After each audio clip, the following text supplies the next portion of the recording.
Subhanallah. Masya Allah. لبيك اللهم لبيك لبيك لا شريك لك لبيك إن الحمد والنعمة لك والملك لا شريك لك. Tahun 2025 penyelenggaraan ibadah haji diwarnai dinamika besar akibat penerapan sistem syarikah oleh pemerintah Arab Saudi. Sistem ini mengelompokkan jemaah berdasarkan entitas layanan, bukan kloter nasional asal.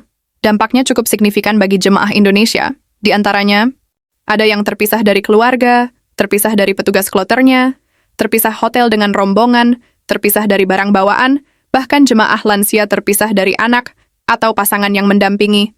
Karena penempatan hotel di Makkah terbagi menjadi 4 hingga 5 lokasi berbeda, satu kloter yang diberangkatkan bisa terbagi menjadi 2-3 sektor yang berjauhan. Assalamualaikum warahmatullahi wabarakatuh. Saat ini saya berada di Tanah Suci Mekah Al-Mukarramah, dan inilah akibat banyaknya syarikah atau sistem baru banyaknya syarikah di Kota Mekah. Jadi jamaah ini terpisah, hotelnya terpisah nggih, Pak. Di jamaah saking pundi? Blura. Oh, saking Bluro. Dampak yang dirasakan jemaah lansia dengan komorbid, lebih rentan stres dan panik. Keterlambatan logistik pribadi, seperti koper, obat, alat bantu jalan, dan lain-lainnya. Perpisahan suami istri, anak, orang tua yang menimbulkan haru dan kebingungan, ketidakpastian, menimbulkan keresahan dalam kloter, hingga koper bawaan belum tiba, bahkan setelah beberapa hari. Namun setelah Kementerian Agama Indonesia turun tangan, satu persatu masalah itu teratasi. Hikmah dari semua kejadian ini adalah, para jemaah dilatih untuk bersabar di level yang lebih tinggi, agar ikhlas dengan semua tantangan ini. Alhamdulillah kita bersyukur pada Allah Subhanahu wa taala ya, karena satu persatu persoalan-persoalan yang kita hadapi kemarin sudah terurai dengan baik, walaupun tentu masih ada di sana sini yang perlu lebih disempurnakan ya.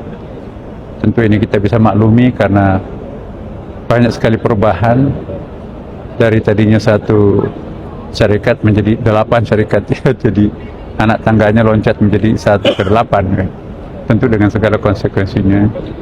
Tapi alhamdulillah karena teman-teman yang bertugas di sini mampu melakukan ijtihad yang cukup berani dan juga berani melakukan terobosan, sehingga banyak hal yang diperkirakan akan berpotensi masalah berat, besar, tapi ternyata bisa terselesaikan dengan baik, bahkan lebih cepat dari yang diperkirakan.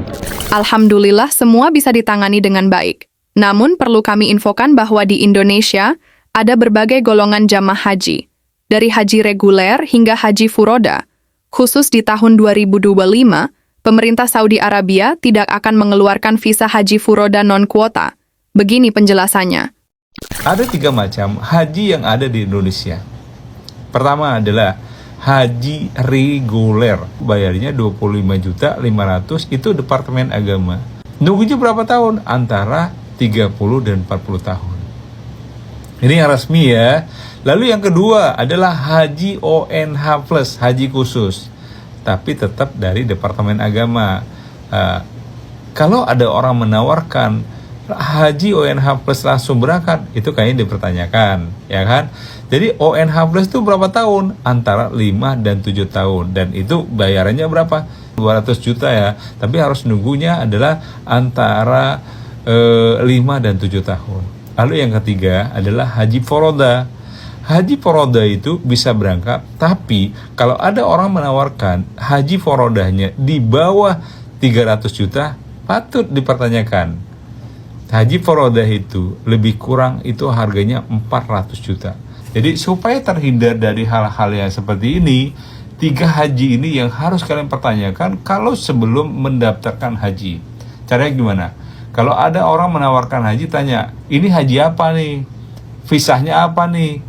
Visa haji, apa visa ziarah, apa visa amil? Tuh, ya kan? Harus tanyain supaya tidak terjadi seperti. Yang dirugikan siapa? Jamaah.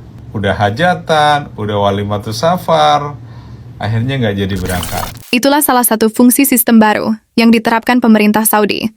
mencegah adanya jamaah haji ilegal, supaya tidak membludak dan overload. Jadi jangan nekat berangkat tanpa surat dan visa resmi berhaji, karena bisa dipastikan akan dideportasi. Seperti para jamaah ini, berasal dari berbagai negara dikumpulkan menjadi satu. Ada yang menggunakan visa wisata, hingga visa bekerja. Inilah tempat pembuangan jamaah haji ilegal, teman-teman. Jadi jamaah yang masuk ke Mekah dengan tidak membawa izin ataupun tasreh atau visa haji, maka akan di sweeping di hotel-hotel maupun di tempat-tempat kontrakan, dan jika kedapatan maka akan ditangkap dan dibuang ke Jeddah. Tempatnya seperti ini. Semoga Allah memberi kemudahan bagi seluruh jemaah Indonesia, serta menjadi haji yang mabrur, khususnya para lansia, pendamping, dan petugas yang bekerja ekstra keras tahun ini. Jadi apakah ada keluarga kalian yang menjalankan ibadah haji tahun ini? Tulis di kolom komentar. Terima kasih. لبيك اللهم لبيك لبيك لا شريك لك لبيك إن الحمد والنعمة لك والملك لا شريك لك لبيك اللهم لبيك لبيك لا شريك لك